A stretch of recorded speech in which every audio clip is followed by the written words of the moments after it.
wabarakatuh. Alhamdulillahi rabbil alamin, hadana lihada wa ma kunna linahtadiya laula an hadana Allah. Asyhadu an la ilaha illallah wahdahu la syarikalah wa asyhadu anna Muhammadan abduhu wa rasuluh. Allahumma salli ala Muhammadin wa ala ali Muhammad, amma ba'd.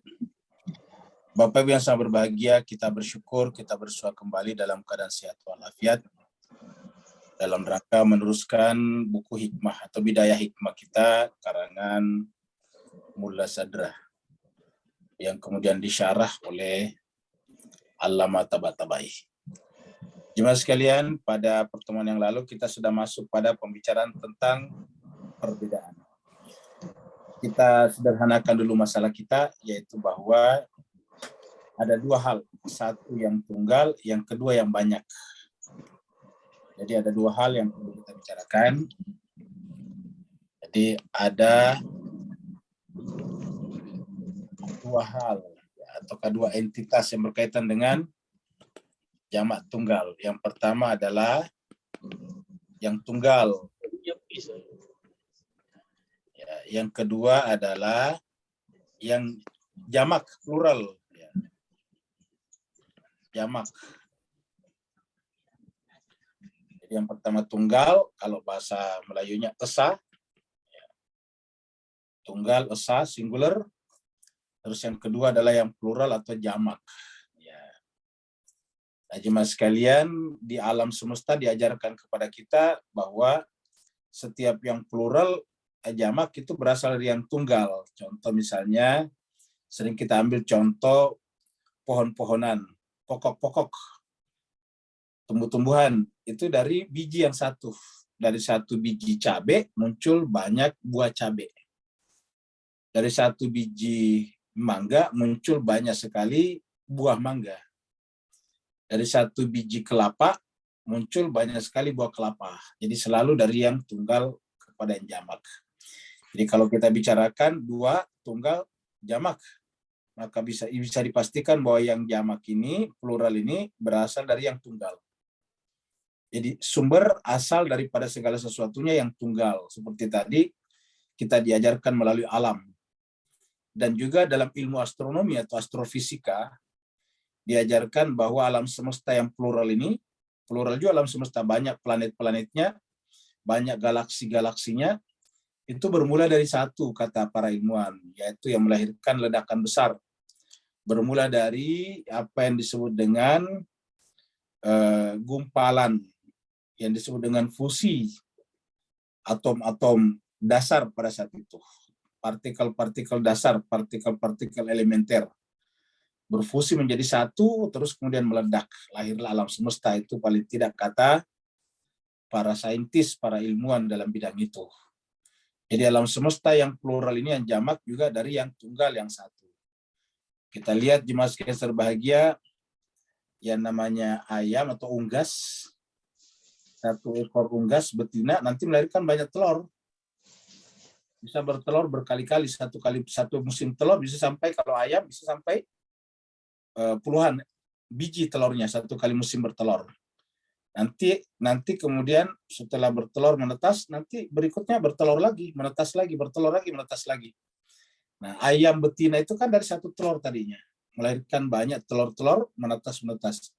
Jadi alam mengajarkan kepada kita bahwa yang plural, yang jamak, yang macam-macam ini, yang bineka ini berasal dari yang tunggal. Jadi segala sesuatu yang kita lihat ini plural, itu berasal dari yang tunggal. Nah, kita sekarang bicara tentang yang plural. Karena sebelumnya kita sudah bicara tentang yang esa.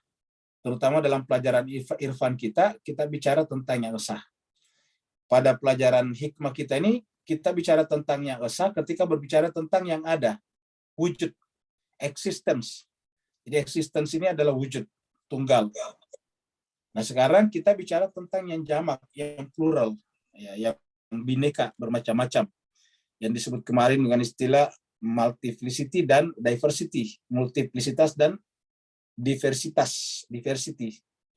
Jadi kita bicara tentang itu. Nah, Bapak Ibu yang sangat berbahagia, hari ini kita bicara tentang plural. Bahwa terjadi pluralitas apabila terjadi perbedaan. Jadi tema kita adalah tentang perbedaan. perbedaan. Perbedaan. Kalau di hewan kita di Singapura, Malaysia, perbezaan ya, perbezaan. Jadi perbedaan. Jadi apabila terjadi plural, pasti ada berbeda. Kalau tidak ada berbeda, berarti tetap tunggal namanya. Ya, jadi plural dari kata berbeda. Ya. Oh, Bapak sekalian, ternyata saya belum masuk screen ya. Ya, kita sekarang masuk di screen ya. Jadi jemaah sekalian, kita di screen sekarang lihat. Jadi yang tunggal itu adalah dari yang plural dari yang esa. Ya. Yang tunggalnya dari yang plural, yang jamak. Ya, perbedaan muncul. Jadi kalau ada yang plural, jamak itu pasti karena ada perbedaan. Jadi berbicara tentang pluralitas atau jamak itu pasti berbicara tentang perbedaan. Sedangkan berbicara tentang tunggal ya berbicara tentang satu. Ya, esa. Nah, kemarin kita sudah mulai membicarakan tentang perbedaan. Ya, mari kita lihat buku kita di sini. Ya. Jadi ini kemarin kita sampai di sini. Ya. Jadi jenis-jenis perbedaan dan keragaman. Sebelumnya kita sudah bicarakan sedikit ini. Ya. Wujud memiliki dua keragaman dan kejamakan. Maksudnya wujud di sini selain wujud niscaya ya. Jadi wujud atau yang ada memiliki dua keragaman dan kejamakan. Pertama, keragaman dan kejamakan vertikal kita sudah bahas. Ya. Berdasarkan tingkatan-tingkatan yang berbeda dari wujud. Ya. Jadi wujud ke bawah. Jadi intinya wujud cuma satu, terus kemudian ke bawah terjadi gradasi dari tingkatan-tingkatan. Terjadi tashkik ya, dari wujud. Mulai dari tingkatan yang paling lemah, kalau dari bawah, yang diwakili oleh materi awal, prime matter, yang tidak memiliki aktualitas kecuali ketiadaan aktualitas. Jadi tidak memiliki aktualitas kecuali ketiadaan aktualitas. Dan berada di tepian ketiadaan. Ya, jadi seperti gelap. Setelah itu tiada. Kemudian tingkatan-tingkatan naik. Hingga ke tingkatan tertinggi yaitu wujud niscaya. Jadi kita sudah bicarakan sebelumnya dalam hal intensitas cahaya. Jadi cahaya itu sebetulnya kenapa ada yang terang, ada yang agak gelap, bukan karena agak gelap itu karena bergabung dengan kegelapan, tidak. Tapi kelihatannya agak temaram karena intensitas cahayanya kian berkurang. Jadi semakin menjauh dari pusat, intensitas cahaya berkurang sehingga kemudian agak redup. Jadi kata redup itu bukan karena bercampur dengan gelap. Karena cahaya tidak mungkin bercampur dengan gelap. Karena yang namanya gelap ya ketiadaan cahaya. Sedangkan ini ada cahayanya, cuma redup. Nah redupnya itu bukan karena digunakan sebagian oleh gelap. Tetapi redupnya disebabkan karena intensitas cahayanya berkurang. Jadi intensitas cahayanya berkurang. Jadi bertingkat-tingkat dari bawah ke atas. Kalau tadi dari atas ke bawah, dari bawah ke atas sampai kepada wujud niscaya yang tidak memiliki batasan kecuali ketiadaan batasan. Jadi kalau yang paling di bawah tidak memiliki aktualitas kecuali ketiadaan aktualitas. Jadi kalau yang paling di bawah, ya, yang paling di bawah hingga tidak memiliki aktualitas kecuali ketiadaan aktualitas. Ya. Itu yang paling di bawah. Kalau geraknya dari atas ke bawah. Kalau istilah di Irfan, gerak ujung busur panah atas ke bawah. Kemudian tingkatan naik berarti dari ujung busur panah bawah ke atas. Ya, jadi tingkatan paling bawah hingga kepada wujud niscaya yang tidak memiliki kebatasan kecuali ketiadaan batasan. Jadi tidak memiliki batasan kecuali ketiadaan batasan. Jadi kebalikan dari yang pertama tadi. Ya. Jadi tidak memiliki batasan kecuali batasan ketiadaan. Jadi supaya tidak ramai kita hapus yang ini. Ya.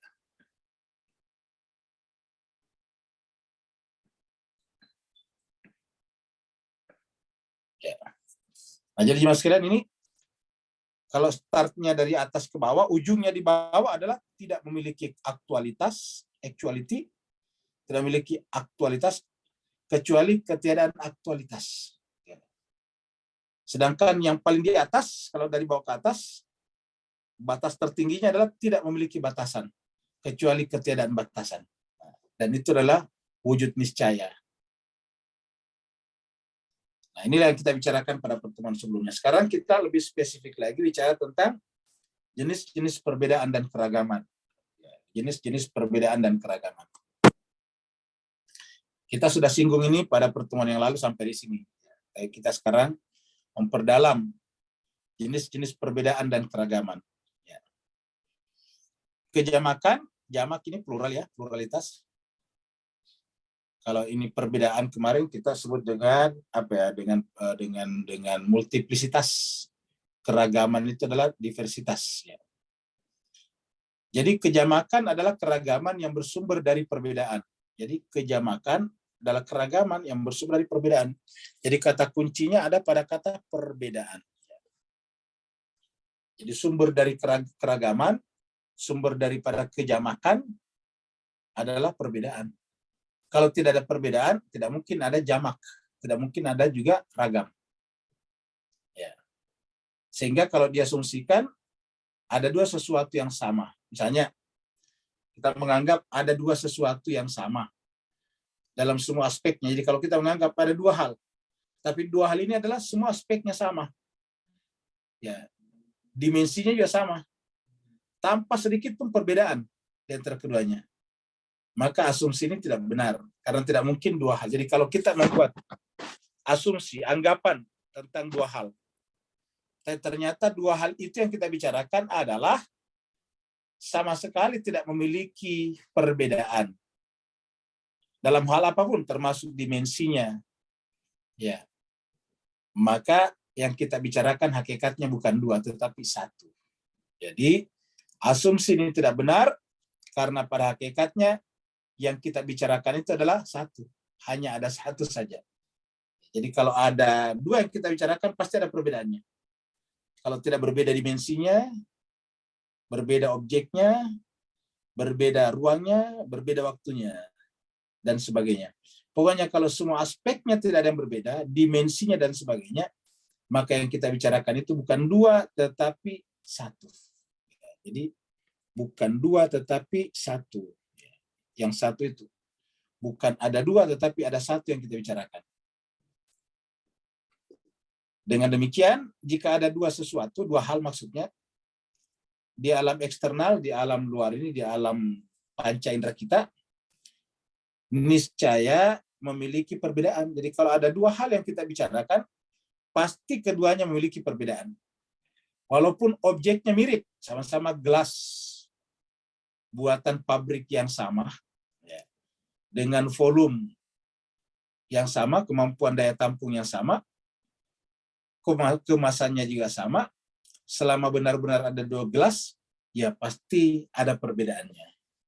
Kalau tidak berbeda dari mereknya, berbeda dari tempatnya, ruang yang ditempatinya. Ada di A, ada di B, maka itu terjadi perbedaan namanya. Yang satu memiliki sifat tidak dimiliki oleh yang lain, atau sebaliknya. Jadi kita sampaikan tempo hari kalau kita punya dua gelas, ya, sama-sama gelasnya mereknya, ya. Nah, maka ketika kita menyebut ini satu gelas, ya, ini satu gelas, maka pasti ada perbedaannya. Perbedaannya apa? Ya, tempatnya. Ini tempatnya di sini, ya. Tempatnya di sini, tempatnya di sini. Karena dia berbeda, kita katakan ini gelas A, ini adalah gelas B. Ya. Gelas A, gelas B. Jadi seperti ini. Jadi pasti berbeda. Kemasannya sama, besarannya sama, dimensinya sama, warnanya sama. Tetapi kenapa ada dua? Karena ada satu di ini, di sini, ada di sini. Jadi penentunya adalah apa? Penentunya adalah ruang di sini. Dia ada di sini, ada di sini. Ya. Coba kalau kita tumpuk di sini ke sini dan persis sama, masuk, tidak ada lagi selisihnya. Yang kita bicarakan adalah satu gelas, bukan dua gelas. Ya. Inilah yang disebut dengan perbedaan. Ya. Sekarang kita maju kepada halaman baru. Perbedaan dan keragaman, jadi perbedaan dan keragaman terbagi dalam 4 jenis. Jadi ada 4 jenisnya. Ya. Ada 4 jenis perbedaan. Jadi kita mulai satu-satu dulu. Pertama adalah perbedaan pada keseluruhan zat. Ya. Dimulai dari perbedaan pada keseluruhan zat. Ya. Jadi tekankan saja pada ini keseluruhan zat. Perbedaan pada keseluruhan zat. Yang kedua adalah perbedaan pada sebagian zat. Sebagian zat. Yang ketiga adalah sifat-sifat di luar zat. Perbedaan pada sifat-sifat di luar zatnya. Kemudian yang terakhir, perbedaan bergradasi dan bertingkat. Jadi bergradasi dan bertingkat. Ya, jadi kita sebutin ini. Ini adalah yang berdasarkan pada kekuatan dan kelemahan. Kekuatan dan kelemahan atau keterdahuluan dan keterbelakangan, ataukah kelebihan dan kekurangan. Ya. Yang keempat ini perbedaannya gradasi. Jadi gradasi seperti cahaya atau warna itu perbedaan berdasarkan kekuatan dan kelemahannya. Misalnya merah lebih kuat merahnya nih. Ya. Kalau saya kurangi merahnya dia begini nih. Nah, agak beda sedikit ya. Jadi kalau saya gunakan di sini ini beda kelihatan. Ya. Jadi ini merahnya kurang, ini lebih tingkat merahnya lebih kuat. Nah, sehingga kita lihat seperti ini. Jadi selalu ada namanya perbedaan. Ini warna. Ya. Kalau kita misalnya buka warna di sini, ya kita buka warna di sini. Ya, kita lihat. Nah, ini dia. Di sini yang terjadi sebetulnya adalah gradasi warna. Ya, berbeda-beda warnanya kelihatan. Sebetulnya hakikatnya warna sama, tetapi bergradasi. Semakin jauh bedanya, semakin berbeda warna kita lihat. Seperti ini dengan ini lebih dekat ini. Hijau dengan kuning lebih dekat. Ya. Ini dengan ini lebih dekat. Ya. Ini dengan ini lebih dekat. Ya, seperti itu. Kalau misalnya ini dengan ini lebih agak jauh. Ya. Tapi kalau ini dengan ini dekat. Ini dengan ini juga dekat. Jadi artinya itu gradasi sebetulnya. Jadi gradasi warna menyebabkan seakan-akan banyak warna ini. Hakikatnya warna kan cuma satu dari cahaya juga. Tapi karena terjadi gradasi, ya, terjadi gradasi, akhirnya kemudian mana tadi? Ya, jadi merah jadinya. Ya, jadi karena terjadi gradasi begini, ya, nah, maka kemudian berbeda-beda warnanya. Ya. Nah, jadi jemaah sekalian berbahagia, jenis perbedaan seperti ini tidak sama. Nah, kita mulai satu-satu ya, dari atas. Jadi kita mulai dari perbedaan pada keseluruhan zatnya. Jadi seluruh zatnya berbeda. Seluruh zatnya. Yaitu dua hal, dua sesuatu. Supaya tidak kacau, kita artikan saya dua hal, dua sesuatu. Ya, dua thing, dua something. Dua hal yang sepenuhnya berbeda. Dan tidak memiliki aspek kesamaan atau persamaan di antara keduanya di alam eksternal. Jadi mutlak berbeda. Ya. Jadi mutlak berbeda. Misalnya perbedaan antara substansi dan aksiden. Substansi dan aksiden. Air laut dan ombak. Dua-duanya benar-benar tidak sama. Air laut dan ombak kelihatannya, kalau kita lihat kelihatannya sama. Karena air laut itu terjadi ombak terjadi di air laut, tapi berbeda. Tidak ada kesamaannya sama sekali. Jadi substansi dan aksiden. Ya. Atau perbedaan di antara kategori-kategori aksiden yang dibahas pada bab nanti. Kategori aksiden nanti kita akan bicarakan. Nanti kita akan bicara tentang kategori aksiden. Kita akan bicara tentang kategori aksiden. Ya. Tapi intinya adalah substansi dan aksiden beda. Ya, karena kalau ada yang sama ya kita bicarakan substansi atau aksiden. Perbedaan substansi dan aksiden berbeda. Contohnya meja dan kayu beda. Ya, walaupun meja terbuat dari kayu, tapi buktinya meja bisa dibuat dari plastik misalnya, tetap meja namanya. Ya, jadi aksiden dan substansi berbeda. Antara meja dan kayu berbeda. Kalau dia sama, berarti meja tidak akan pernah tanpa kayu. Atau kayu dimanapun pasti ada mejanya, tapi faktanya kita sering melihat kayu bukan meja. Dan kita sering melihat meja bukan kayu. Ya. Jadi substansi dan aksiden berbeda. Ya. Jadi ini perbedaan pertama, perbedaan yang keseluruhan zatnya, keseluruhan hakikatnya. Hakikat aksiden dengan hakikat substansi berbeda. Kita bicara meja, ya meja, bukan kayu. Bicara kayu, ya kayu. Ya. Cuma memang kayu bisa dibuat jadi meja atau meja kita bisa buat dari kayu, begitu. Tapi meja bisa juga dibuat dari besi, aluminium, dari tanah juga bisa. Buat meja dibuat dari tanah. Meja juga bisa dibuat dari plastik. Meja bisa dibuat dari rotan dan sebagainya. Ya. Jadi saya kira sudah bisa kita tangkap ini yang pertama. Yang kedua adalah perbedaan pada sebagian zatnya. Jadi hanya sebagian saja zatnya yang berbeda. Jadi perbedaan pada sebagian zatnya. Artinya ada sebagian yang sama, ada sebagian yang tidak sama. Ya. Jadi yang pertama tadi itu, ya ini kalau tidak salah ada dulu di sini. Oh, nggak ada ya. Nah, nggak ada. Jadi yang pertama tadi itu kita bisa gambarkan perbedaan ini. Bicara tentang perbedaan di sini. Ya. Nah, yang pertama ini adalah ya, mutlak berbeda seperti ini. Ya. Yang pertama adalah ini. Dengan ini. Ya.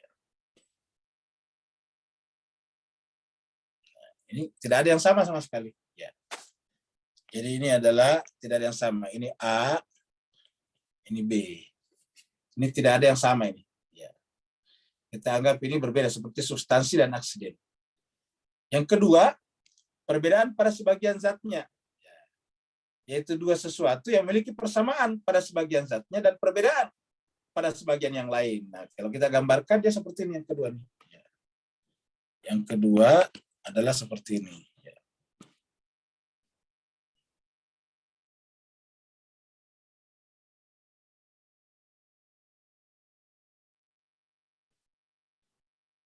Nah, ini dia. Ya. Jadi persamaannya di mana? Persamaannya adalah dari sisi ini nih yang kita arsir. Sorry. Ya, di sini yang kita arsir nih. Ya, warna hijau. Ya.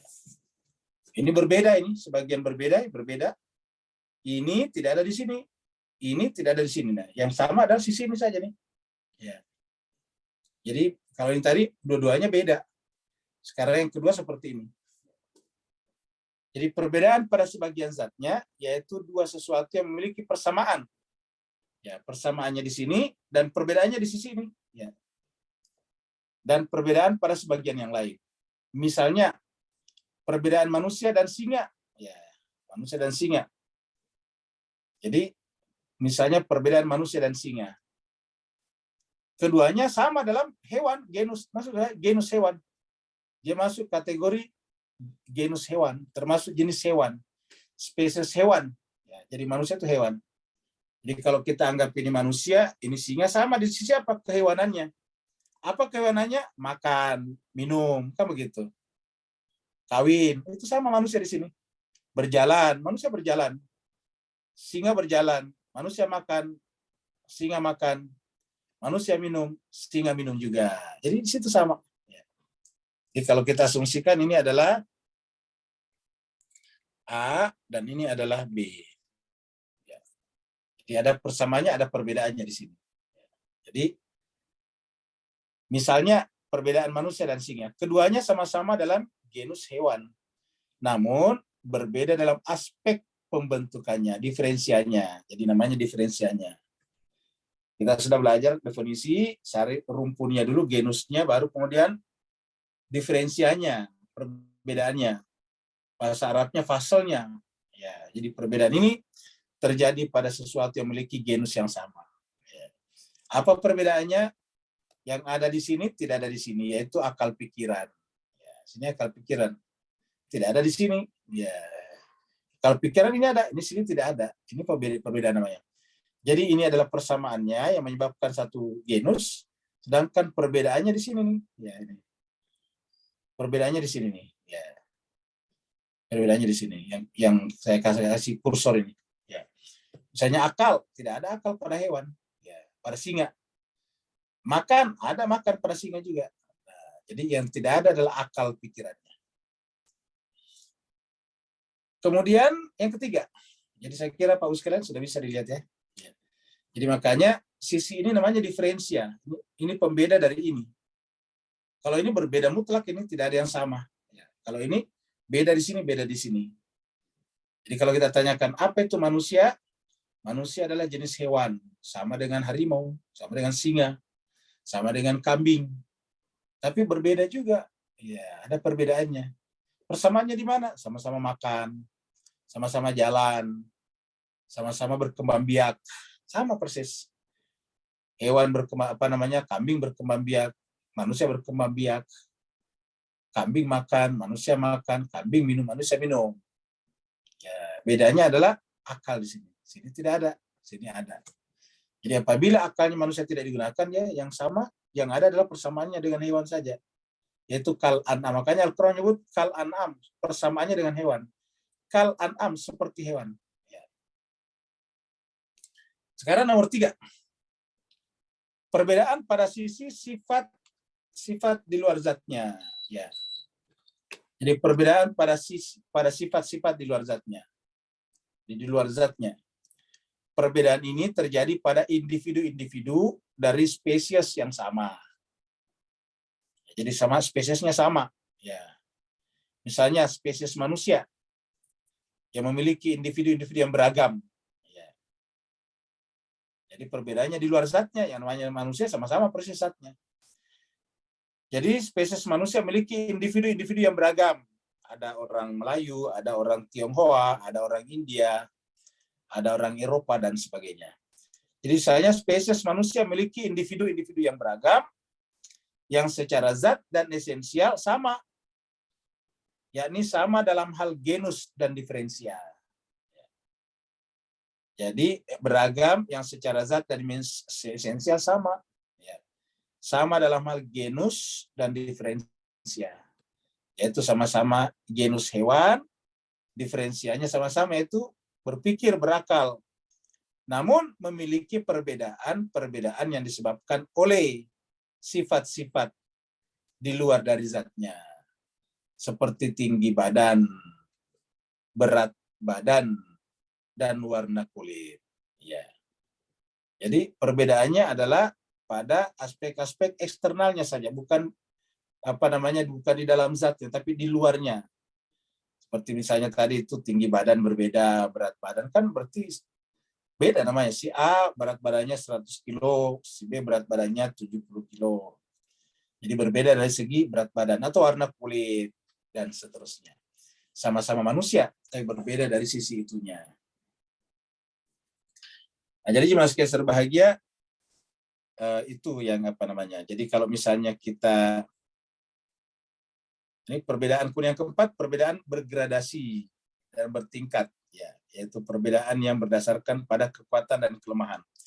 Jadi kalau yang ketiga tadi ini kita gambarkan seperti ini. Yang ketiga ini adalah ini kita gambarkan. Ya. Kita bicarakan ini persis sama dengan ini. Ya. Jadi ini adalah lingkaran pertama. Ya, gitu. Nah, kemudian yang kedua, lingkaran keduanya adalah ini. Ya. Nah, ini dia nih. Ya. Nah, ini adalah A. Ini adalah A, ini adalah B. Jadi sama persis ini. Ya, yang berbeda sebetulnya adalah tadi berat badan, ini yang di luar lebih besar. Jadi kita anggap yang di luar lebih besar, di dalam lebih kecil. Dan di luar misalnya kalau berdasarkan misalnya warna, di luar misalnya warna hitam, di luar warna putih, atau di luar warna hitam, putih, di luar warna hitam. Sama saja sebetulnya. Jadi warnanya saja. Jadi kurang lebih begini. Jadi sebetulnya paling tepat ini kalau dua lingkaran yang kita tempatkan, tapi tetap dua warna yang berbeda. Ini bagusnya. Ya. Jadi ada dua yang ditumpuk jadi satu. Nah, jadi kita bagusnya menggunakan gambar itu ya lebih enak ya. Nah, jadi sebetulnya adalah ini. Jadi cuma kita ada dua lingkaran nih. Kita lingkarannya begini juga. Ya, kita ambil ini, cuma warnanya berbeda. Ya. Nah ini dia. Nah persis sama ini. Cuma ini kita tarik masuk ke sini sama persis nih. Ya. Kalau diginiin, berarti ini yang benar tadi nih. Kaitannya dengan ini. Ya ini. Ini. Dan kalau kita tarik keluar ke sini, nah kaitannya dengan pertama tadi ini. Ya. Ini. Yang pertama AB. AB. Jadi kalau sekali lagi kalau kita tarik masuk ke sini, nah ini masuk di sini nih. Nah, yang ketiga adalah sebetulnya di sini ya, sama persis. Nah, ini dia. Ya. Nah, kurang lebih begitulah ya. Perbedaannya adalah pada aspek-aspek tertentu saja. Jadi di sini tetap ada dua, itu ditumpuk jadi satu, tetapi dua sama-sama semua satnya yang berbeda, satu warna hijau, yang satunya lagi berwarna ungu. Nah, begitulah. Satunya berbahasa Melayu, satunya berbahasa Perancis misalnya. Jadi begitu. Sekarang nomor 4. Ya. Perbedaan bergradasi dan bertingkat. Jadi bergradasi dan bertingkat. Ya. Jadi perbedaan bergradasi dan bertingkat. Yaitu perbedaan yang berdasarkan pada kekuatan dan kelemahan. Ya, kekuatan dan kelemahan. Seperti tadi warna, seperti cahaya, kekuatan dan kelemahan. Keterdahuluan dan keterbelakangan. Maksudnya keterbelakangan di sini bukan keterbelakangan seperti miskin, tapi maksudnya datang duluan dan belakangan. Ya. Seperti misalnya orang tua dengan anak. Nanti yang sekarang jadi anak, jadi orang tua juga seperti kita, tapi dia belakangan. Yang kita ini sekarang jadi orang tua, nanti sudah meninggal, sudah berkalang tanah, tetapi anak sekarang seperti kita. Kalau kita lihat dulu orang tua kita pada usianya 60 atau 70 tahun, sama dengan kita sekarang 60-70 tahun. Ya. Jadi kalau kita ambil fotonya orang tua kita, ketika dia berumur 60 tahun dulu, dan ketika kita sekarang anaknya atau cucunya berumur 60 tahun juga, ya mirip sekali. Ya, mirip sekali. Bahkan mungkin wajahnya persis sama. Warna kulitnya sama, hidungnya juga sama, rambutnya juga sama, persis sama kalau kita lihat. Tetapi ada yang duluan, ada yang belakangan, begitu. Ya. Ada yang duluan, ada yang belakangan. Jadi namanya perbedaan dalam hal kekuatan dan kelemahan, keterdahuluan dan keterbelakangan. Datang duluan dan belakangan. Ya. Kemudian kelebihan dan kekurangan, lebih dan kurang. Ya. Dan yang sejenisnya. Jadi dan yang sejenisnya. Jenis perbedaan seperti ini tidak sama dengan ketiga jenis perbedaan telah disebutkan. Jadi beda dengan sebelumnya. Makanya memang agak kesulitan kalau digambar seperti ini. Ya, ini digambar kita seperti ini berat. Ya. Kalau foto kita gambarkan, nah ini yang keempat ini cocoknya kita gambarkan seperti tadi. Ya. Nah, kita gambarkanlah dia seperti ini. Ya. Seperti ini. Ya. Ya, seperti ini. Ya. Kemudian kita lagi bikin di dalamnya sini. Ya. Nah, ini dia. Dan kita lagi bikin di dalamnya.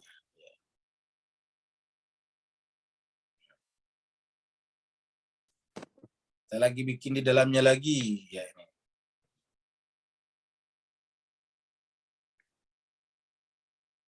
Ya, ini yang disebut dengan bergradasi. Ya. Ini bergradasi. Nah, jadi jenis sketsa bahagia kurang lebih kalau itu bergradasi. Ya, bisa kita anggap yang paling terang adalah yang paling dekat pusat di sini nih. Terus bergradasi keluar sana. Ya, jadi bergradasinya keluar sana. Ini di pusatnya di sini, keluar sana. Ya, ya semakin ke sana semakin melebar ini. Ya. Semakin melebar akhirnya kemudian semakin redup. Ini. Ya, gini kurang lebih. Ya. Nah, jadi beginilah kurang lebih mas sekalian. Ya. Ini namanya gradasi. Ya. Ini adalah perbedaan yang keempat. Ya. Jadi misalkan kita membandingkan cahaya lilin dengan cahaya matahari. Ya, seperti tadi nih. Cahaya matahari terang sekali, cahaya lilin redup. Kalau kita anggap ini luar redup. Ya. Atau misalnya kita balik, yang paling terang di luar, yang paling redup di dalam. Bisa. Ini adalah matahari, ini kemudian lilin. Mungkin di sini adalah lampu petromak. Ya. Di dalamnya sini lagi adalah dian, ya, lampu yang biasa dipasang di tembok. Di dalamnya baru lilin. Sama-sama cahaya namanya. Ya. Jadi kedua cahaya ini adalah sama, yaitu cahaya lilin dan cahaya matahari. Ya. Jadi cahaya lilin dan cahaya matahari. Ya. Cahaya lilin dan cahaya matahari.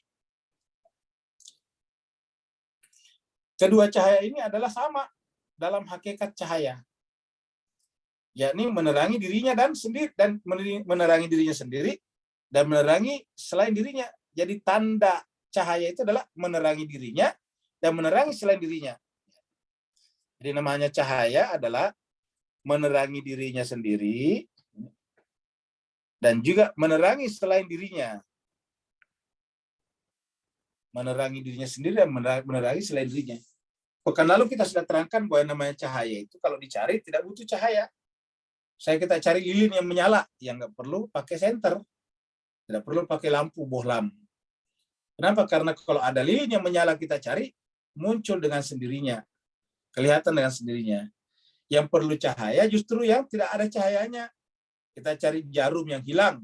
Nah, untuk mencarinya kita butuh cahaya. Jadi cahaya itu adalah menerangi dirinya sendiri dan menerangi selain dirinya, maksudnya di luar dirinya. Namun keduanya, jadi maksudnya cahaya matahari dan cahaya lilin sama-sama, definisinya sama, sifatnya sama, ya.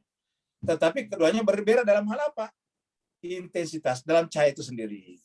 Cahaya matahari terang karena intensitasnya lebih tinggi, cahaya lilin redup, tidak seterang matahari karena intensitasnya rendah. Ya. Jadi intensitasnya rendah.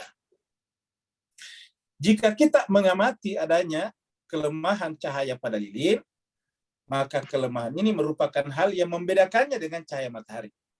Jadi penyebab perbedaannya adalah pada lemahnya cahayanya. Cahaya matahari tadi adalah terang benderang, cahaya lilin adalah redup.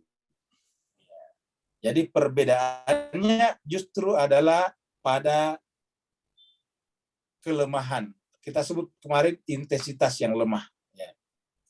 Namun perbedaan ini tidak keluar dari hakikat cahaya. Tetap cahaya. Yang merupakan kesamaan di antara keduanya. Sama-sama disebut dengan terang. Ya, jadi kita bisa membandingkannya juga dengan ya, ini adalah ini adalah bohlam yang besar di sini. Ya. Ini adalah bohlam yang besar ya. Ya, gitu.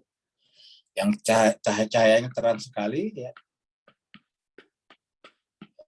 Cahaya terang. Nah, sedangkan di sini adalah ini, biasanya digantung di plafon ya, plafon.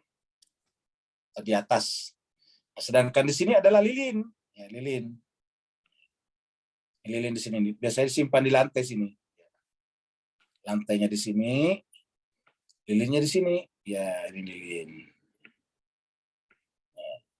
Nah, gitu. Nah, jadi dia lebih sedikit cahayanya nih. Kalau lebih sedikit, intensitasnya lemah gitu. Jadi ini lebih terang daripada ini. Ingat, yang kita bicarakan cahayanya loh ya, bukan alat bola bendanya. Ini bohlam namanya nih, bolanya tempatnya. Ini lilin tempatnya. Kita bicarakan cahayanya. Lilin ini sebagai fasilitas adanya cahaya. Jadi lilin ini adalah batangan, tempat cahaya itu ada. Ini adalah bodinya. Yang kita bicarakan cahayanya. Jadi jangan lihat ini bendanya. Kalau bendanya ini jelas berbeda. Kalau bendanya yang masuk kategori inikah atau inikah. Ya. Nah, sedangkan yang kita bicarakan di sini adalah cahaya yang keluar di sini. Ya, cahaya yang keluar dari sini, dari bohlam ini. Ya. Berbeda dengan yang ini. Ya.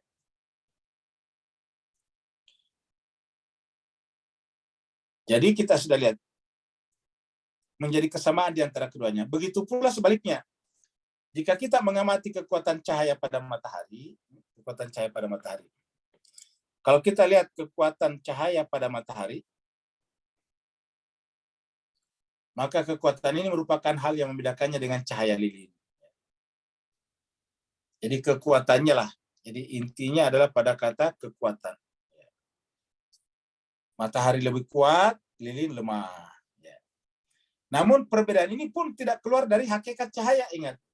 Perbedaan ini tidak mengeluarkannya dari hakikat cahaya yang merupakan titik kesamaan keduanya. Jadi hakikat cahayalah yang merupakan titik kesamaan daripada keduanya. Jadi hakikat cahaya yang merupakan titik kesamaan di antara keduanya. Jadi hakikat cahaya yang merupakan titik persamaan di antara keduanya. Di sisi lain, kekuatan dan kelemahan ini bukanlah perkara yang membentuk hakikat cahaya. Jadi kita sudah bahas juga sebelumnya, bahwa kekuatan dan kelemahan bukanlah perkara yang membentuk hakikat cahaya. Artinya tidak, walaupun dia lemah intensitasnya, tidak lantas disebut bukan cahaya. Karena saking kuat intensitasnya, lantas kita katakan ini adalah lebih cahaya daripada yang ini. Tidak, tetap namanya cahaya. Tidak menggunakan kata lebih cahaya, yang ada adalah lebih terang. Kata lebih terang itu artinya lebih tinggi intensitasnya, lebih kuat dominasinya, intensitasnya. Jadi kekuatan dan kelemahan ini bukanlah perkara yang membentuk hakikat cahaya. Sebagaimana jika kekuatan merupakan pembentuk hakikat cahaya, jadi seandainya kekuatan merupakan pembentuk hakikat cahaya, maka cahaya yang lemah kita anggap bukan cahaya. Ya. Cahaya lemah tidak termasuk dalam golongan cahaya, kan salah. Lilin bukan cahaya, kenapa lemah? Bukan. Lilin tetap cahaya juga, cuma dia lemah. Dengan demikian, kekuatan dan kelemahan ini bukanlah perkara yang berada di luar hakikat cahaya. Jadi kuat dan lemah bukan perkara yang berada di luar hakikat cahaya, sebagaimana pada jenis ketiga perbedaan di atas.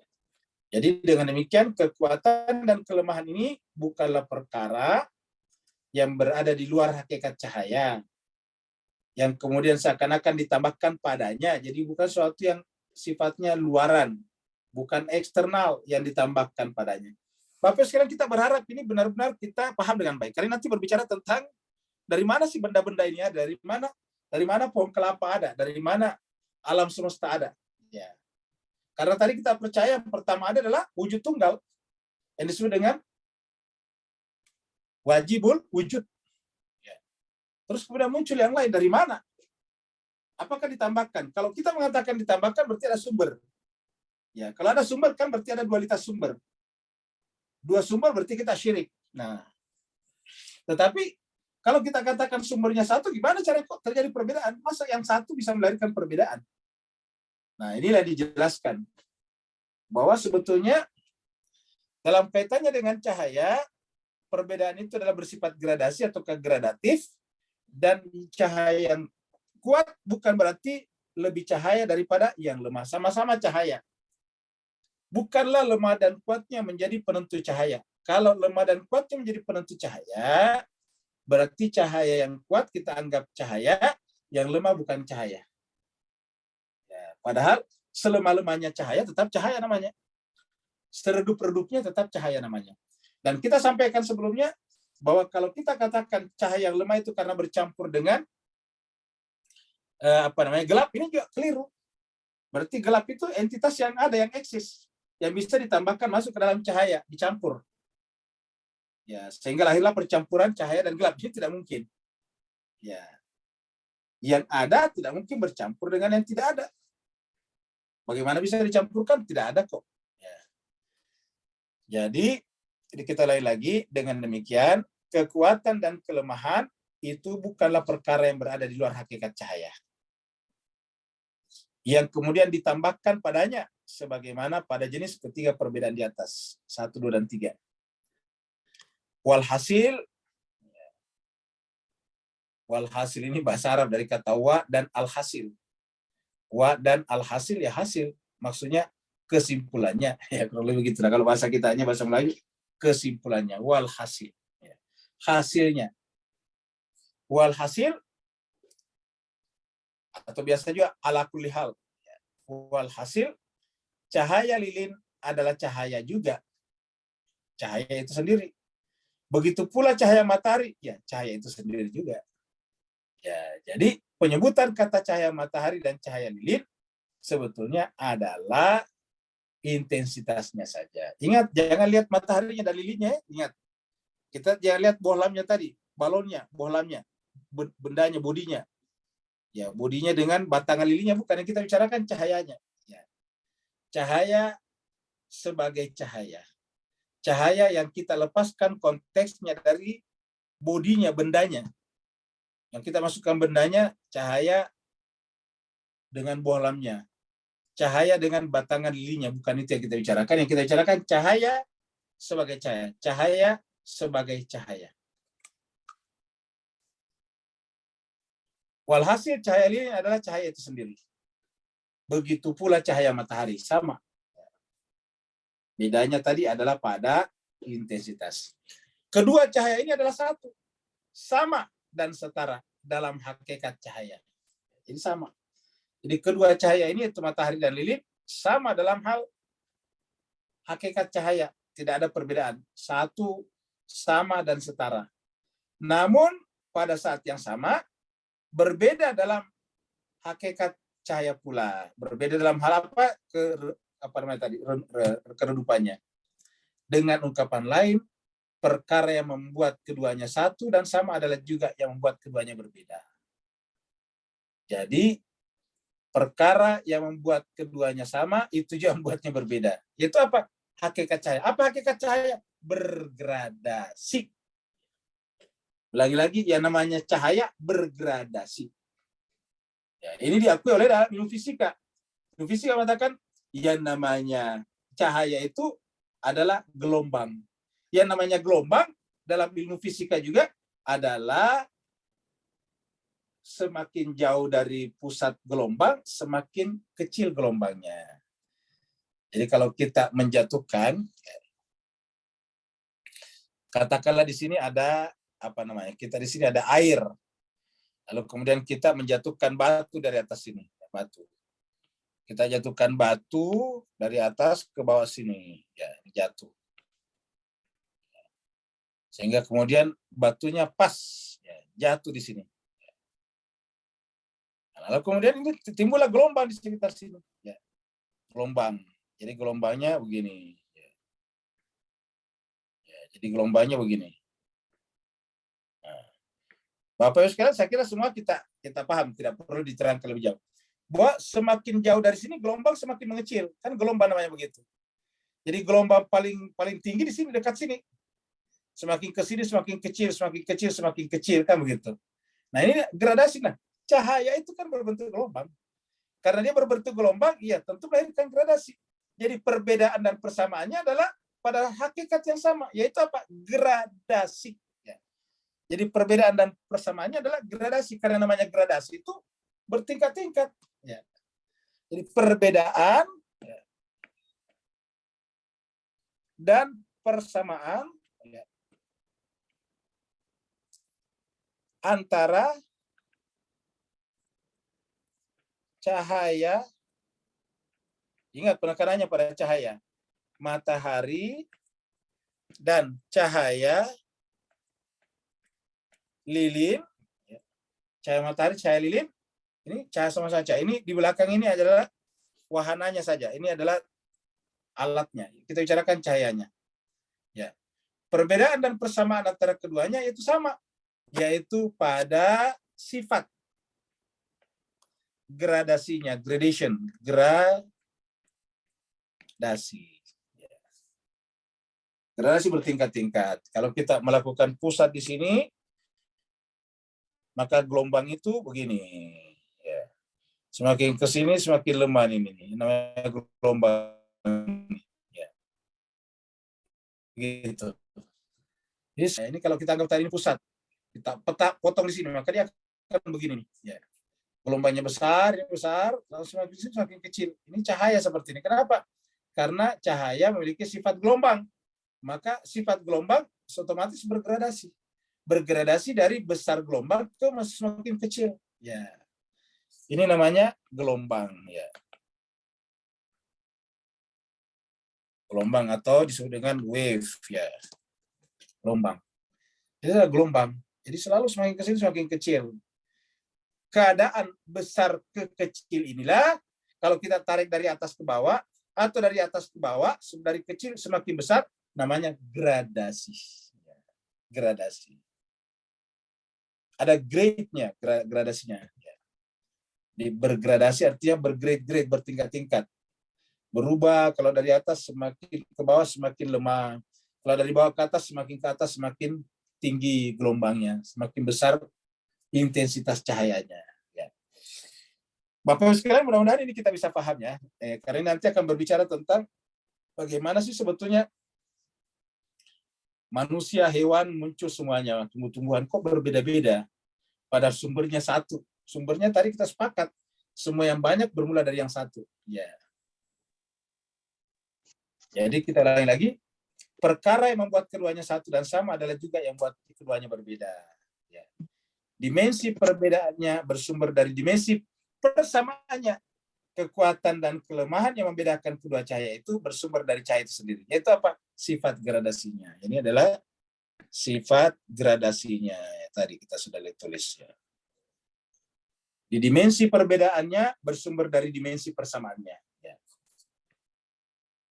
Dimensi perbedaannya juga muncul dari dimensi persamaannya, yaitu sifatnya sebagai cahaya yang berbentuk gelombang, itu gradasi.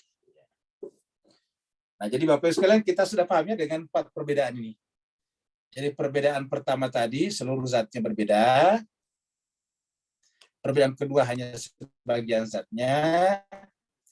Perbedaan kedua yang berbeda adalah bukan zatnya, baik seluruhnya atau sebagian, tetapi pada sifat-sifat di luar zatnya. Seperti tadi, sama-sama manusia, tetapi ada yang tinggi, ada yang agak pendek. Ada yang warnanya agak gelap, ada yang warna terang. Begitulah juga mangga, sama-sama mangga, jenis mangganya sama-sama jenis mangganya. Tapi ada yang agak kecut, ada yang agak manis. Kalau masih muda, kecut. Kalau manis, kalau tua, manis. Nah, itu sama, gradasi namanya. Apa namanya? Sifat-sifat di luar zatnya maksudnya. Ya. Sifat-sifat di luar zatnya. Jadi sama-sama berbeda karena di luar zatnya, bukan pada zatnya. Mangga sebagai mangga. Nah, sedangkan ini adalah perbedaan dan persamaannya sama-sama dari hakikatnya. Dari zatnya, yaitu cahaya. Cahaya sifatnya cahaya ya bergradasi. Jadi kalau kita bicara cahaya ya gradasi itu sendiri. Ya. Jadi kalau kita bicara cahaya gradasi, karena cahaya itu adalah gelombang, kata para ahli ilmu fisika. Ya. Di sisi lain, kekuatan dan kelemahan ini bukanlah perkara yang bentuk hakikat cahaya, sebagaimana pada jenis kedua perbedaan di atas. Jika kekuatan merupakan pembentuk hakikat cahaya, maka cahaya lemah tidak termasuk golongan cahaya. Tentu salah ya, kita sudah bahas ini sebelumnya. Ya. Nah, sekarang jemaah sekalian, kita lanjut lagi. Ini kita bicara menurut filsafat peripatetik. Kita sudah terangkan sebelumnya, kalau peripatetik itu adalah filsafatnya yang dimulai daripada Socrates. Ya, Socrates. Jadi Socrates itu adalah hidup kurang lebih 500-an tahun sebelum Masehi, ya gitu. Socrates. Dan karena dia mengajar sambil jalan-jalan, maka disebutlah dengan filsafat jalan-jalan. Filsafat jalan-jalan itu adalah apa namanya? Namanya bahasa Latinnya, bahasa Yunaninya adalah peripatetik, ya. Socrates, ya. Inilah kira-kira Socrates, jemaah sekalian. Ya, ini banyak wajahnya nih. Tergantung pelukisnya ini, ya. Atau tergantung waktu mudanya atau waktu tuanya. Ini Socrates semuanya. Ya. Ini adalah wajah Socrates yang kita temukan dalam patung-patung dan lukisan-lukisan. Jadi orangnya sangat sederhana, kita lihat dia mengajar murid-muridnya sambil berjalan-jalan, Socrates. Ya. Lalu kemudian nanti dihukum dengan dipaksa minum racun. Hukumannya bukan berdasarkan benar salah, tapi berdasarkan surat terbanyak di Dewan Kota pada saat itu. Karena waktu itu Yunani berbentuk kota-kota, ya, polis-polis. Ya, satu polis punya dewan kota. Ya, nanti Romawi itu tadinya adalah satu jenis polis, lalu kemudian berdiri sendiri dan menjadi kerajaan besar, menggantikan Yunani, nah kerajaan Romawi. Nah, jadi jemaah sekalian, jadi itu adalah Sokrates. Jadi ini adalah Sokrates, gambaran-gambaran Sokrates ya. Jadi kita ada gambaran inilah Sokrates. Misalnya nih, ini Sokrates. Ya, kalau ini adalah Plato ya. Ini Sokrates. Nah, jemaah sekalian, jadi kita lihat menurut filsafat peripatetik ya, berjalan-jalan, peripatetik berjalan-jalan. Makanya di dalam bahasa Arab disebut dengan filsafat masyaiyah, dari kata masya yamshi, berjalan. Larangan berjalan, la tamshi fil ardi maraha, kata Luqman kepada anaknya. La tamshi fil ardi maraha, jangan kau berjalan di muka bumi dengan sombong angkuh. Ya, Allah menceritakan hamba Allah yang Rahman itu adalah kalau berjalan di muka bumi merendah. Wa ibadur rahman alladzina yamshuna dari kata masya yamshi. Yamshuna alladzi yamshuna, apabila mereka berjalan fil ardi haunan, merendah. Humble, simple, sederhana orangnya. Ya. Jadi adapun filsafat peripatetik kita sebutkan saja filsafatnya Sokrates. Perbedaan di antara realitas-realitas dalam eksternal. Jadi ini ulangi lagi, ini menurut filsafat peripatetik.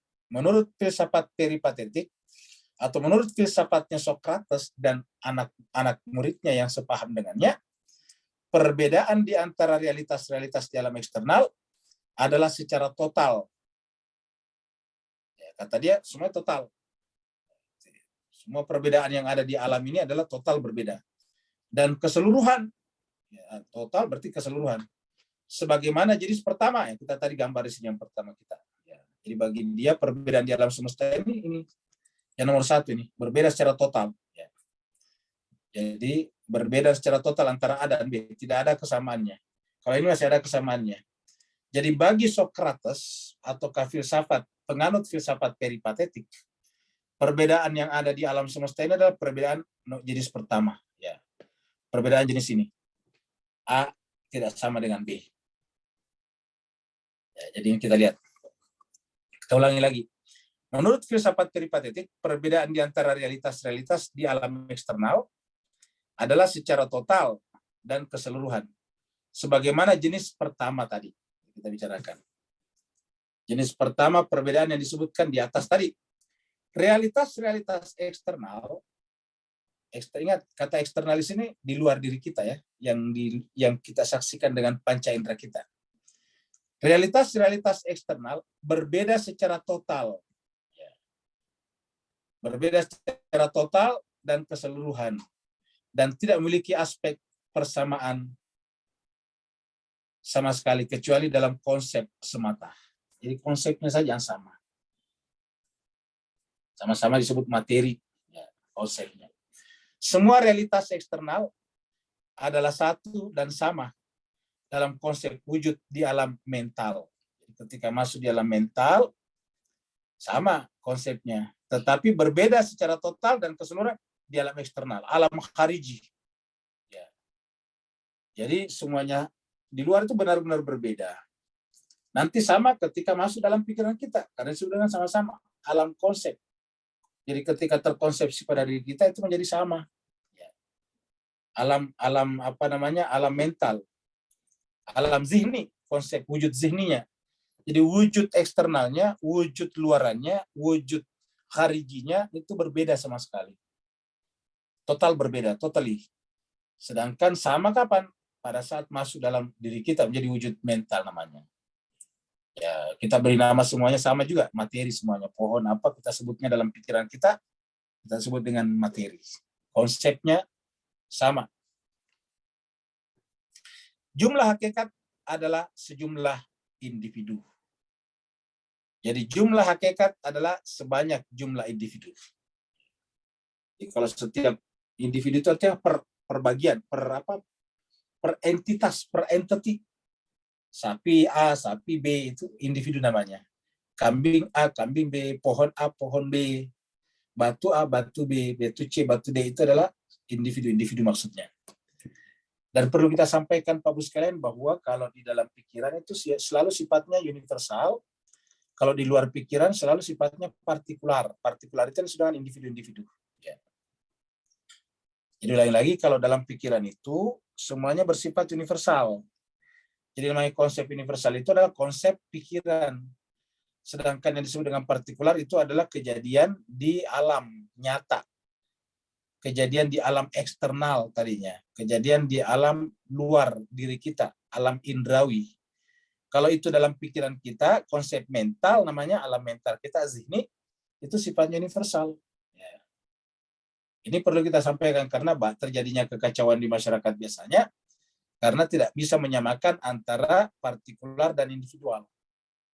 Misalnya tidak bisa membedakan ulama dalam pengertian konsep universal di pikiran dan ulama dalam pengertian konsep partikular di luaran. Ya, jadi kalau di luar itu kan pasti individu ulama yang salah. Jadi tidak bisa dihukumi kesalahan individu sebagai kesalahan ulama. Kenapa? Karena individunya tidak mewakili universal itu tadi. Kalau individunya mewakili universal, berarti kalau individunya mati, universal yang ada di pikiran kita juga mati. Ini kan tidak benar. Nah, yang namanya ulama di pikiran kita tidak ada yang buruk, semuanya baik. Namanya sejak ulama orang berilmu kan. Lalu bagaimana kalau ada di luar yang kita kenal sebagai ulama, individu ulama, tetapi kemudian melakukan kesalahan? Ya itu bukan ulamanya, individunya namanya, individu partikular. Ini jelas sekali jemaah sekalian. Jadi tidak boleh satu orang berilmu salah dihukumi bahwa ini adalah menghina ulama. Beda hal. Ya. Karena yang terjadi di luar itu adalah individu. Manusia itu pasti bagus dalam konsep pikiran. Dalam pikiran kita, manusia itu adalah hewan yang berpikir. Tapi buktinya ada di luar yang tidak berpikir, ya, itu individunya. Ya, bukan manusianya. Jadi individu si A, si B. Ya, jadi kalau kita hukumi ya individunya, jangan universalnya. Maka tidak ada manusia yang buruk. Yang buruk itu adalah individu. Diceritakan dalam Al-Quran, yang buruk itu adalah Abu Jahal. Yang buruk itu adalah Fir'aun. Itu disebutkan dalam Al-Quran. Tidak pernah Al-Quran menyebut itu sebagai manusia. Disebutkan namanya Fir'aun. Ya. Disebutkan namanya Abu Jahal, Abu Lahab misalnya.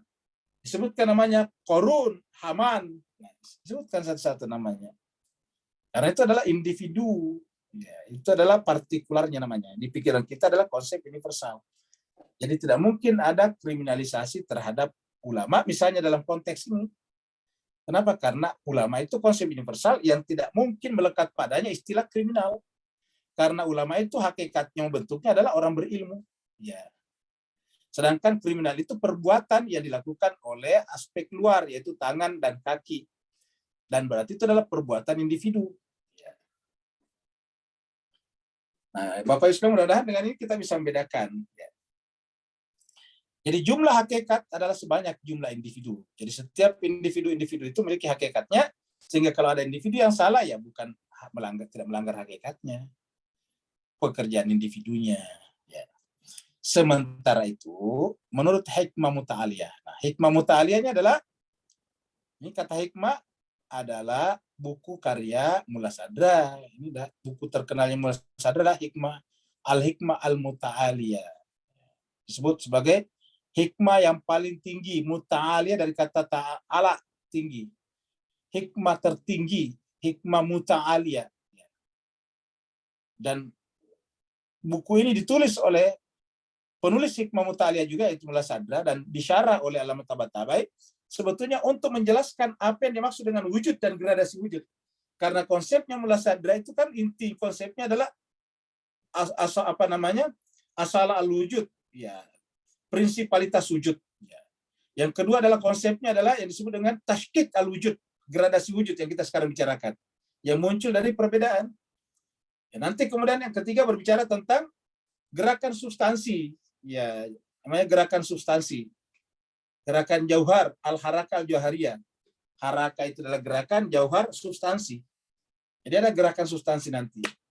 Nah, jadi Bapak Ibu jemaah sekalian, jadi menurut hikmah muta'aliyah, perbedaan di antara realitas di alam eksternal adalah perbedaan yang bergradasi. Ya, jadi menurut hikmah muta'aliyah, jadi ini kita berikan penekanan. Ya, sekalian, menurut hikmah muta'aliyah, Jadi ini adalah bukunya Mullah Sadra, kita ulangi lagi, ini adalah bukunya Mullah Sadra. Ini adalah Mullah Sadra. Yang sekarang kita juga bahas buku yang disyarah oleh Tabatabai ini.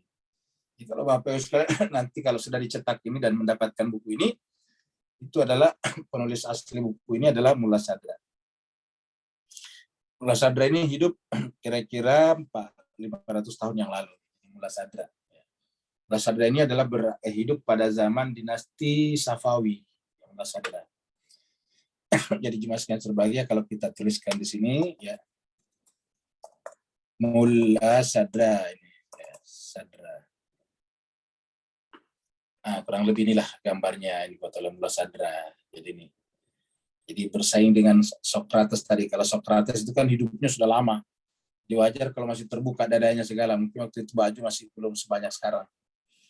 Kalau Mullah Sadra ini sudah hidup pada zaman dinasti Safawi. Jadi gambaran yang dibuat orang berdasarkan cerita tentang Mullah Sadra seperti ini. Mullah Sadra, bukunya juga. Kalau kita lihat fotonya ini waktu masih muda, ya. Sekarang ini sudah mulai tua. Sorry. Dari sini. Ya, begitulah. Jadi kurang lebih beginilah Mullah Sadra. Ya. Ini bukan Mullah Sadra ya. Ini adalah nama lain, Mullah Sadra. Ya. Jadi jemaah sekalian berbahagia, Mullah Sadra terkenal dengan filsafat wujud. Ya, Mullah Sadras filosofi ini ada buku ini. Ini dari Dr. Abbasi ternyata ya. Ya. Kemudian filsafat wujud Mullah Sadra. Ya. Jadi ini adalah Mullah Sadra. Jemaah sekalian berbahagia dan sampai sekarang ulama di Iran masih seperti ini. Ya. Pakaiannya tetap seperti ini. Nah, jadi jemaah sekalian itu adalah Mullah Sadra, hikmah muta'aliyah. Jadi menurut hikmah muta'aliyahnya Mullah Sadra, perbedaan di antara realitas-realitas di alam eksternal adalah perbedaan yang bergradasi. Perbedaan yang bergradasi. Sebagaimana jenis perbedaan yang keempat yang kita bicarakan, ya, yang kita gambarkan tadi di sini. Mana tadi? Nah, ini yang keempat ini. Ya. Yang keempat ini. Bisa kita gambarkan seperti ini atau seperti cahaya seperti ini. Ya. Jadi bagi Mullah Sadra, perbedaan di antara realitas-realitas dalam eksternal adalah perbedaan yang bergradasi.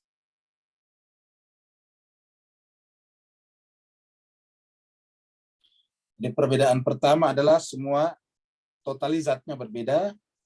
Yang kedua adalah sebagian zatnya sama, sebagian beda. Yang ketiga adalah semua zatnya sama, tapi berbeda hanya faktor eksternal. Seperti tadi tinggi badan berbeda, jernih warna kulit seperti sama-sama manusia. Itu perbedaan semua zatnya sama. Manusia dimanapun sama. Yang berbeda adalah kalau Afrika biasanya kulitnya agak lebih gelap. Kalau Eropa agak lebih terang. Seperti itu. Berdasarkan pandangan ini, realitas-realitas di alam eksternal adalah satu hakikat.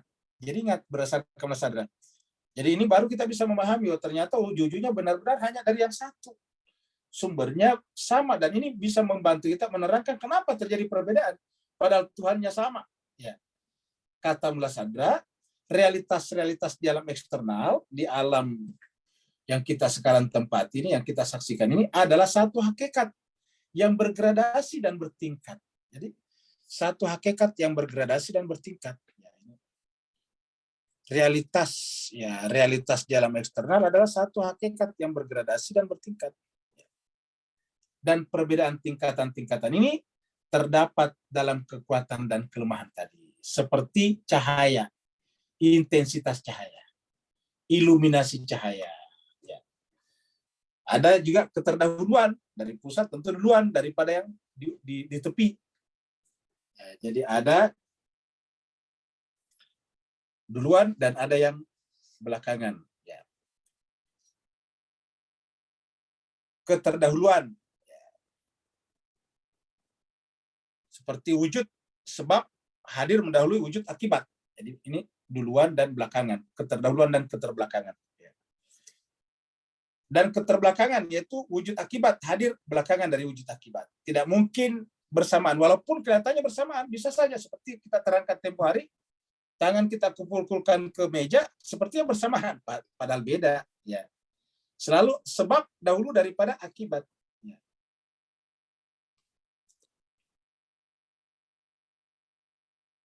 Kemudian dan sebagai dalam hal ini gradasi pada hakikat wujud mirip dengan gradasi pada hakikat cahaya. Jadi mirip. Dan Al-Quran juga menyebut alam semesta sebagai cahaya. Allahu nurus samawati wal ard. Allah itu adalah cahayanya langit dan bumi.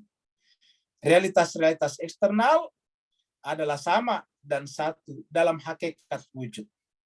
Dan juga berbeda dalam hakikat wujud itu sendiri. Ya, itu apa? Gradasi tadi. Yang menyamakannya sama, yang membedakannya ya sama. Sama-sama hakikat. Karena namanya hakikat wujud ini bergradasi. Misalnya, satu tingkatan wujud yang kuat dan tinggi, dan satu tingkatan lainnya lemah dan rendah. Seperti pada wujud sebab dan wujud akibat tersebut. Semua perbedaan yang muncul berdasarkan pada aspek-aspek ini, yaitu kuat, lemah, tinggi, rendah, dahulu dan belakangan, melahirkan tingkatan-tingkatan wujud dan bersumber dari hakikat wujud itu sendiri. Seperti mana tadi cahaya, ya lemah tidaknya cahaya adalah ciri cahaya itu sendiri. Jadi lemah dan tidaknya cahaya bukan karena ada yang ditambahkan, ada yang dikurangi, tetapi memang sifat yang melekat pada cahaya adalah bergradasi. Jadi bersumber dari hakikat wujud itu sendiri, karena tidak ada sesuatu di luar hakikat wujud. Ya, jadi tidak ada sesuatu, karena kalau ada sesuatu di luar hakikat wujud, berarti ada sumber lain. Ada dua Tuhan, ada dualitas pencipta. Ya, pencipta cuma satu. Pertanyaan dari mana yang banyak ini? Ya, sebetulnya adalah dari Dia juga. Oh, kenapa dari Dia? Berarti semuanya ini adalah Tuhan? Bukan. Ya.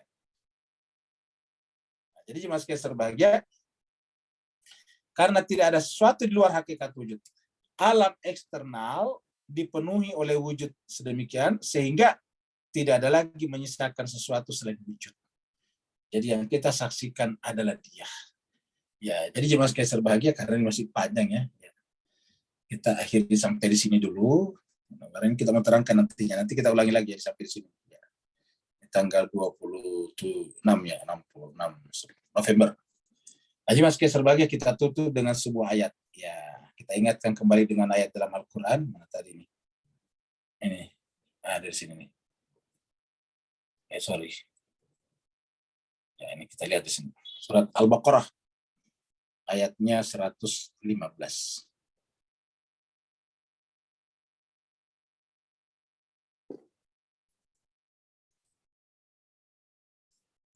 Allah berfirman, walillahil masyriq wal maghrib.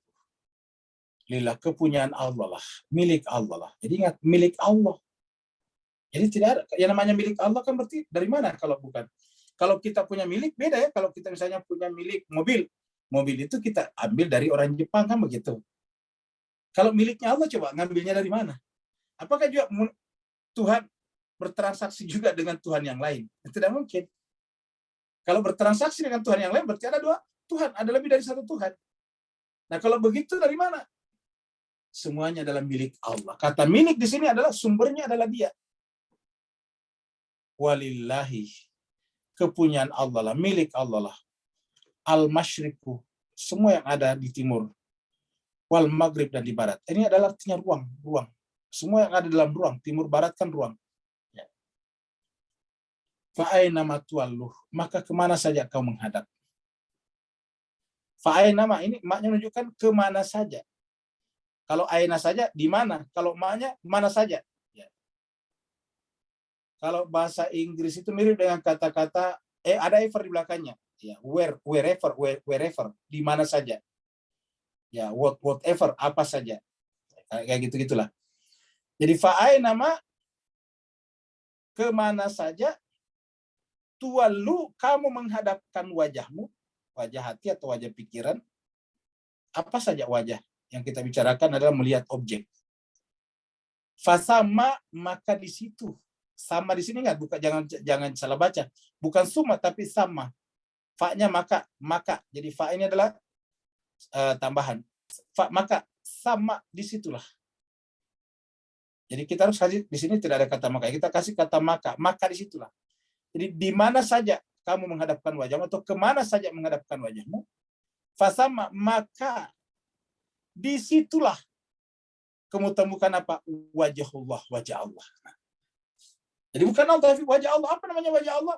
Sesuatu yang memancar daripada zatnya Allah. Dan itu tadi adalah cahaya, wujud. Fasamma wajhullah. Ya. Maka di situ adalah wajah Allah. Ya.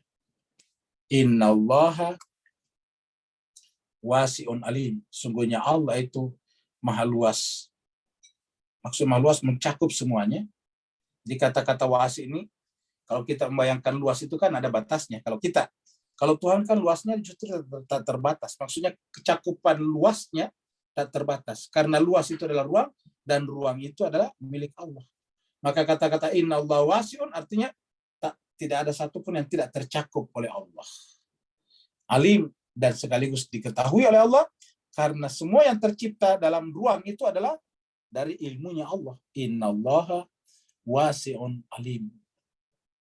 Nah, mudah-mudahan juga sekalian dengan pembahasan hikmah dan kesimpulan ayat ini bisa kita terbantu memahami ayat ini.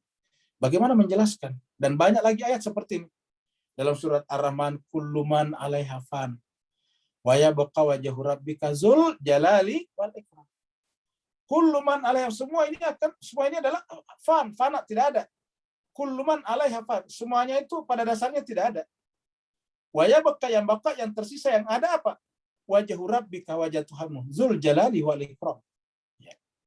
Sama dengan kata-kata ini, wajah. Fa aina ma tuwallu fatamma wajhullah. Kullu man 'alaiha fan wa yabqa wajhu rabbika dzul jalali wal ikram. Terima kasih banyak Bapak Ibu sekalian, mudah-mudahan bermanfaat dan bisa menambah pengetahuan kita, marifat kita kepada Allah SWT, supaya dalam melihat semua makhluknya tidak menyebabkan kita syirik kepada penciptanya. Terima kasih. Yang mau bertanya dipersilakan. Assalamualaikum Ustaz. Waalaikumsalam warahmatullahi wabarakatuh. Silakan. Alhamdulillah, barakallahu fiik, azim. Satu soalan gini Ustaz. Silakan. Dalam kesatuan keterkaitan cahaya tadi, perbetulkan saya beri pencerahan Ustaz. Andai kata jika individu-individu yang kuat cahaya dalamannya tadi tak beramal makruf nahi mungkar, maka akhirnya bila datang musibah menimpa, termasuklah orang tersebut dan seluruh masyarakat tadi ditimpa. Barakallahu fiik, afwan Ustaz. Baik, terima kasih banyak. Jadi kalau ada orang yang tidak beramal seperti yang fitrahnya inginkan atau seperti yang Allah dan Al-Quran inginkan, menunjukkan bahwa yang bersangkutan itu adalah iluminasi cahaya rendah dari sisi jiwanya. Secara fisik, iluminasi fisik tadi eksternal iya sama semuanya. Tubuh manusia sebagai tubuh manusia sama, bergradasi tadi cuma ada yang tinggi, besar, ada yang gemuk, ada yang kurus. Nah, di dalam jiwa kita juga ada gradasi cahaya. Jadi dalam jiwa kita juga nanti ada gradasi cahaya. Nanti pada saat kita berbicara adalah yang disebut dengan haraka jauhariyah, gerakan substansi, itu yang bicarakan nanti terutama adalah jiwa. Jiwa kita harus bergerak menuju kepada puncak. Nah, bergerak dari mana? Dari tepi bergerak ke atas. Apa artinya bergerak ke atas? Semakin ke atas, semakin menuju kepada kesempurnaan, semakin menerima intensitas cahaya yang lebih banyak, lebih tinggi. Intensitinya, iluminasinya lebih tinggi. Sehingga manusia sempurna, para nabi, para wali, para imam, adalah orang-orang yang isinya, jiwanya adalah cahaya yang terang benderang. Nah, sedangkan yang melakukan tadi perbuatan-perbuatan yang keliru, yang melanggar, menunjukkan bahwa intensitas cahaya itu sangat rendah di dalam jiwanya. Tubuhnya adalah tubuh yang sempurna gradasinya. Ingat, kalau dia tubuh manusia itu kan berarti di pinggir, artinya sempurna di pinggir, tetapi jiwanya tidak bergerak ke atas. Sehingga kemudian dia yang bersangkutan menggunakan tubuhnya untuk melakukan perbuatan buruk, jahat. Jadi makanya di akhirat itu tubuh sebetulnya tidak ada yang dihukum. Kalau kita baca surat Yasin itu tubuh itu justru dijadikan sebagai saksi. Ya, pada saat itu mulut-mulut kami tutup, kata Tuhan. Dan kemudian berbicaralah kaki dan tangan. Maksudnya di situ ada bersaksilah kaki dan tangan. Karena namanya tubuh ini nggak ada yang salah. Yang salah itu adalah jiwa yang memerintahkan tubuh untuk melakukan perbuatan itu. Jadi kalau ada orang melakukan perbuatan buruk, yang buruk itu adalah jiwanya. Kenapa? Karena iluminasi cahaya yang diterimanya adalah karena sangat lemah sekali. Sangat lemah, semakin redup, sehingga kemudian disebut dengan berada dalam kesesatan. Kata kesesatan itu dalam bahasa Arab, dolalin. Dolalin itu artinya berada dalam keredupan. Contohnya misalnya, kalau kita berada di bawah naungan pohon, berada dalam tidak terang cahayanya karena kita berada di bawah naungan pohon. Ya, artinya kita berada dalam bayangan pohon, kan tidak seterang di luar. Kalau kita terkena langsung cahaya dari matahari.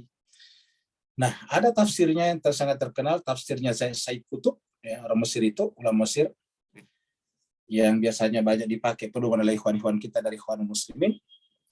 Itu disebut dengan judulnya Fi Dhilalil Quran. Fi Dhilalil Quran. Jadi buku tafsir terkenalnya Said Qutb adalah Fi Dhilalil Quran. Di bawah naungan, zilal itu Al-Quran. Satu kata kan dolal, sesat, naungan. Jadi orang yang sesat itu adalah orang yang sangat-sangat sedikit intensitas cahaya yang dia terima jiwanya. Kenapa? Apakah Tuhan memberikannya sedikit? Tidak. Yang bersangkutan itu memasang hijab. Semakin tebal hijab itu, semakin redup cahaya yang diterima oleh jiwanya. Semakin tebal hijab kita, tirai kita, tameng kita, perisai kita, maka semakin sedikit intensitas cahaya yang diterima oleh jiwa kita. Semakin sedikit, semakin gelap. Seperti kita lihat, kalau kita ada lampu, lalu kemudian kita pasang tirai yang bersusun-susun, semakin tebal tirainya, gordingnya, maka akan semakin gelap di balik gording itu. Nah, inilah yang terjadi sehingga orang melakukan kejahatan. Oleh sebab itulah tindakan pertama kita di dalam memperbaiki jiwa kita adalah satu, menyadari diri kita bahwa kita itu berada dalam kegelapan, berada dalam keredupan, sebetulnya redup cahaya, ya, keredupan cahaya. Maka doa-doa semuanya itu Rabbana zalamna anfusana, ya Allah, kami telah melindungi diri kami sendiri dari cahaya. Kata-kata zalamna itu biasa diartikan menzalimi diri kami. Kalau berdasarkan tadi teori cahaya, wahai Tuhan, kami telah menghijabi, menutupi jiwa-jiwa kami dari menerima cahaya darimu. Rabbana zalamna anfusana. La ilaha illa anta subhanaka. Ini kuntu minaz zalimin. Kuntu minaz zalimin. Saya melakukan perbuatan salah karena aku telah menutup jiwaku, nafsku dari cahayamu Tuhan. Kuntu minaz zalimin. Rabbana zalamna anfusana. Dan seterusnya.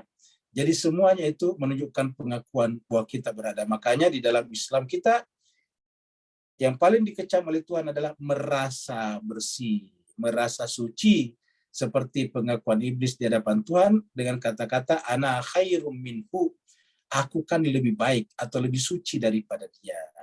Padahal kalau kita di hadapan Allah, semakin kita merasa lebih gelap, lebih kotor, maka Allah akan akan kasih kepada kita, membantu kita mengangkat tirai-tirai itu. Terima kasih. Ada lagi berikutnya? Di kolom chat tidak ada pertanyaan, Ustadz. Kalau tidak ada, berarti kita akhiri sampai di sini karena kita insya Allah berjumpa lagi sebentar malam pelajaran Irfan. Mudah-mudahan Bapak Ibu sekalian, saya doakan, kita berdoa bahwa Bapak Ibu dilapangkan dadanya, kesadarannya, Amin, amin. pancaran cahaya dari Allah SWT. Amin ya rabbal alamin. Amin ya rabbal alamin. Kepada Allah setelah kita mengenal Amin. Allah Amin dengan ya benarnya. Amin ya Terima rabbal kasih banyak. Wassalamualaikum warahmatullahi taala wabarakatuh. Waalaikumsalam alamin. warahmatullahi wabarakatuh. Terima kasih, Ustadz.